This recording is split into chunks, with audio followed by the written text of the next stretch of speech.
I'm going to do a fast first chapter read of Anna.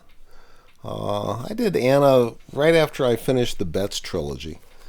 And it's a dark tale. Dark, dark, dark, dark. Chapter 1. David and Bonnie drove their Lexus along the dark highway, thinking about their daughter. They just dropped Brenda off at the new dorm, the last of their 3 daughters to make the move to college. Brenda was probably still awake, chatting up a storm with her new roommates on the second story of the old brick dorm where they'd left her a few hours before.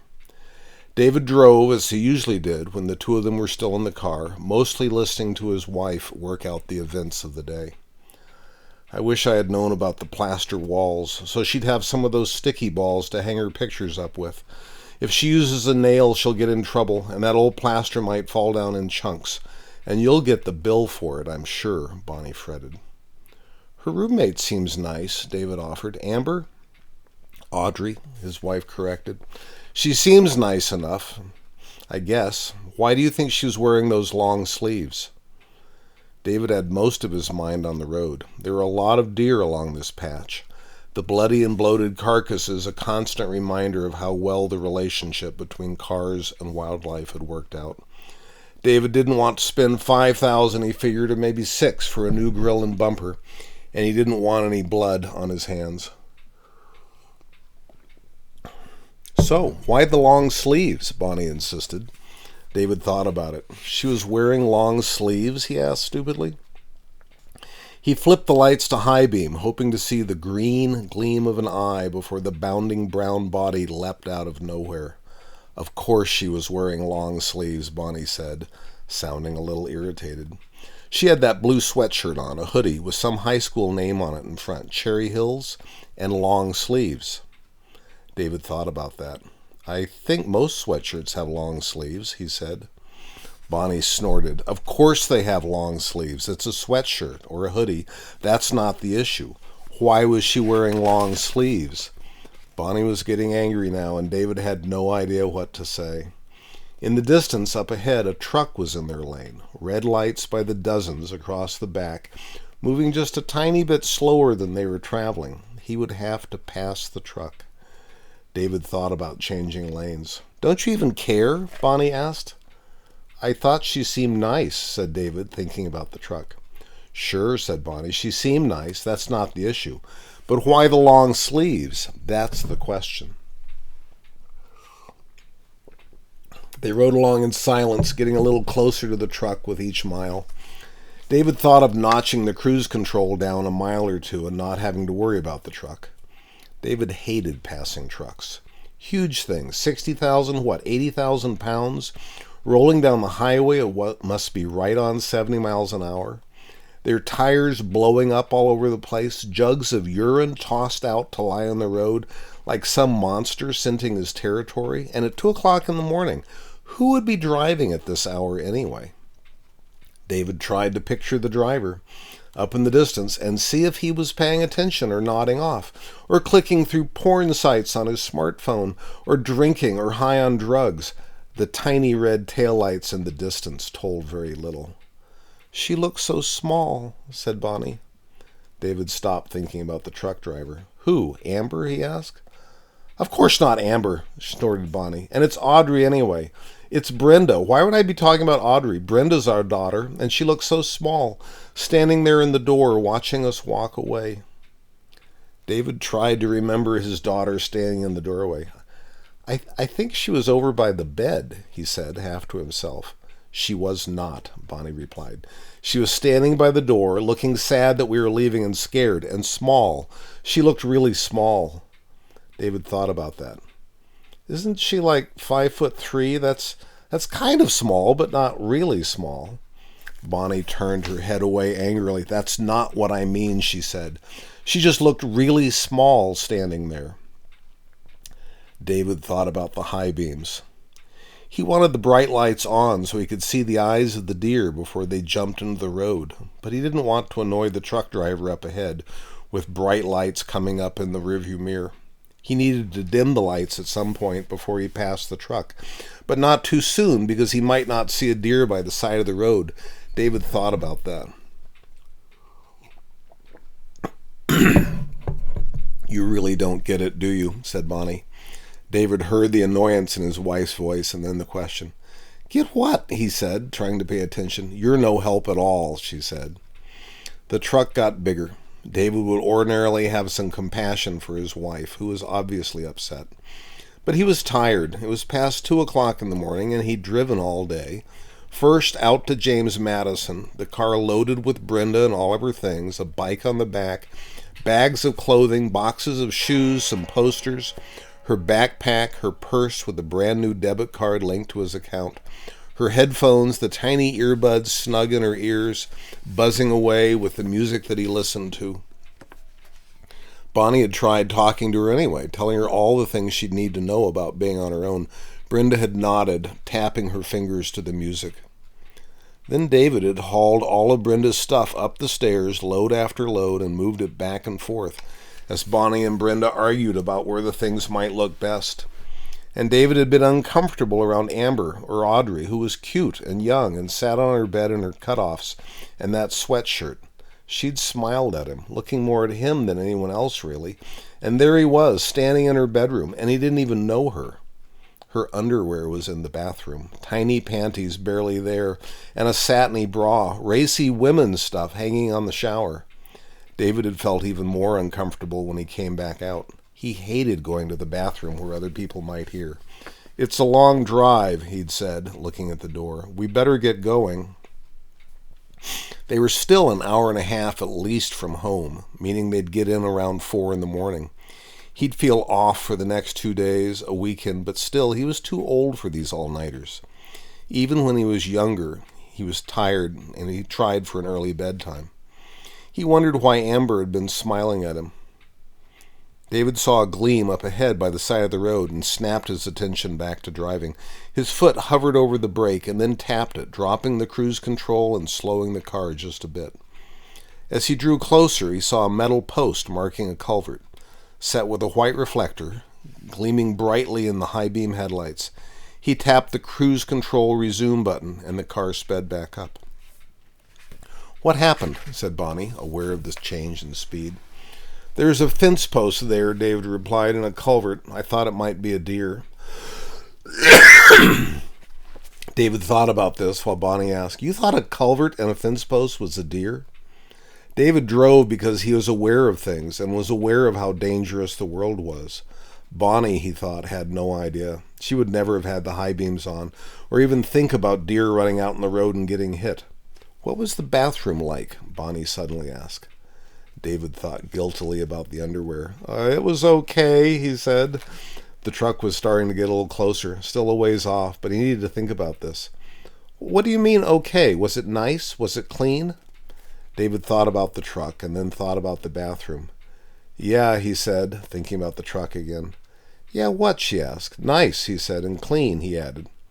"I would have gone in there, but you did. I didn't want it to look like we were the kind of people who were always using the bathroom," said Bonnie. "I wasn't always using the bathroom," he said. "I just needed to go. It's a long drive." "You should have gone after dinner," she said, "at the restaurant. How was your pasta?" The truck was getting a little closer, and David moved his hand towards the dimmer switch. "So how was it?" she asked again. David dimmed his lights. "It was nice and clean," he said distractedly. David was close enough now to the truck to see the details. One mud flap was missing, meaning the truck might throw up a stone and break his windshield at any moment. One of the red lights along the top of the trailer was out as well. He slowed back down again. "Why are you slowing down?" Bonnie asked. David thought about the effort needed to explain about the mud flap and the burned-out light and how these things might be an indication that the driver was distracted in general and that he might swerve into their lane as he tried to pass, killing them all. "Fine," said David, signaling to the left and pressing down on the gas pedal. The Lexus sped up. He moved past the rear corner of the trailer while peeking ahead towards the cab where the unknown driver was silhouetted in the dark. Suddenly, there was a flash of light in the truck's cab, bright and white like a flashbulb had gone off, and the truck began to veer into David's lane. "Fuck!" said David, who made it a point to never curse, hitting his brakes hard enough to screech the tires, and the Lexus fell back with a shudder. The truck veered back into its own lane as David said, "Jerk," but then the truck continued on across to the right, sounding a loud buzz as the truck tires rode on the warning strip, and then across, leaving the pavement altogether. The lights on the trailer bounced sharply as the truck entered a small ditch beside the road, smashing through a long stretch of cattle fencing, throwing up chunks of wood and metal into the highway. The truck finally veered off into the field. The soft soil caught at the front wheels, tipping the cab slightly and then more, with the light of the cab drifting up and over and the cab sliding onto its side, plowing up the soft earth with a loud, grinding roar. The trailer, following the cab, tipped us well and rolled over into the soft dirt, finally coming to a stop a few hundred feet from the edge of the highway.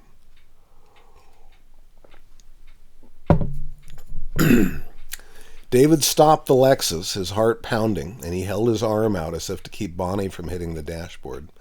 They sat for a moment. David put on his emergency flashers and reached for his phone. "Go see if he's okay," said Bonnie. David was out of the car, at first walking and then jogging through the plowed earth, coming up to where the truck lay steaming and creaking on its side like a giant beast that had been slain but was not quite dead. The cab was jackknifed from the trailer, and the tension of the hitch kept the cab at an odd angle, the door about 5 feet off the ground. David thought that he could open it, but he'd need to be beneath the truck where he'd die should the cab roll over. He took a second to think about that and then moved quickly to the door and tugged at the handle. It was either locked or stuck from the tension of the twisted cab. Fluids were pouring out from the engine compartment, and steam and smoke rose up into the night. David smelled oil, hot metal, and diesel fuel, which he now saw was spilling over the top of the cab in great splashes through the cab itself and out onto the space around the bottom door. He saw some light flashing inside the cab and realized that electricity was sparking and would make a fire of things at any moment. He tugged at the door handle, terrified of pulling the cab over onto himself, and suddenly the door dropped open. In a brief moment, David saw above him the truck driver, heavy and about David's age, crumpled with the front of his face mostly gone, tumbling out of the driver's seat, falling down onto David, hitting him hard enough to drive him into the ground where the coolant and diesel had made a hot puddle a few inches deep. David struggled and found himself pinned. David panicked, thrashing wildly to get the dead man off of him. The driver's body slipped to one side, and David stood shivering with horror. David looked up into the cab and saw a young girl, naked, soaked in diesel fuel, somehow hanging from the floor of the cab. As David looked closer, he could see the girl was alive and struggling. She was handcuffed to an eye bolt in the floor, dangling from her wrist with a steel band around it, her face a grimace of pain. As she moved in the dim light, David could see that her ear was gone on the left side. "Keys, stupid, in his pocket," the girl hissed, her voice tight with pain, the sound harsh and sharp. David stared for a second and then returned to the dead man at his feet, turning him over in the puddle of fuel, shocked by the horror of the destroyed face, and then searching the driver's pants pocket and finding at last a ring of keys. He searched through them and found an odd key which was small and might work. He was too short to reach the girl's wrist and was forced to climb up onto the armrest of the open door, fearing once again his weight would send the cab over, trapping them both in what was soon to be a hellish fire. He grabbed her wrist and was shocked to find it was so small. He fit the key into the hole in the side of the metal and turned it, and the girl dropped down splashing into the deepening puddle beneath him. He climbed down and found her already on her knees, searching in the pool of diesel for something. The dead driver lay beside her, his face horribly missing, half invisible in the rising pile of fuel. "We have to go," said David, reaching for the girl's arm. She shrank back, baring her teeth, and hissed out a warning in what sounded to be German or Russian. The light was brighter now, with an oily yellow flame licking at the plastic on the hanging door as the torn wiring sparked the diesel into a slow burn. David looked at the girl, who was still searching beneath the fuel for something. David suspected it was a gun that he'd felt when rolling the man over. He knew it was under the man's body. Bonnie appeared, carrying a lap robe she had with her from the Lexus. She came to the girl, taking her arm, and tried to gently lead her up and away from the burning truck. Bonnie said something slowly, over and over to the girl. The girl, looking torn, gave up the search for the gun and meekly followed Bonnie, who wrapped her in a blanket and led her to the Lexus. David followed them. Bonnie and the girl got into the back of the car, the smell of diesel filling the air. Bonnie said, "We'll ride back here. You drive us home." David climbed behind the wheel and said, "We ought to call somebody." The girl shook her head violently and said no through her chattering teeth. Bonnie said, "Let's just go home and get cleaned up." The rest of the ride was a diesel-fumed blur with the soft sounds of the girl crying, possibly throwing up twice, and Bonnie comforting her. David felt sick and dizzy, and his skin burned from the fuel that soaked his clothing. David, who always planned ahead, looked out for dangers and tried to do the best thing possible to be safe. David had not planned for this. He could only think of the pain and the nausea and the shower that awaited for him back at their house. Finally, he saw the lights of home and pushed the button to open the garage door. As the car came to a stop, Bonnie was out and helping the girl, still partially wrapped in the soiled blanket, up out of the car and up the 3 steps and into the kitchen. David closed the garage door and followed them in.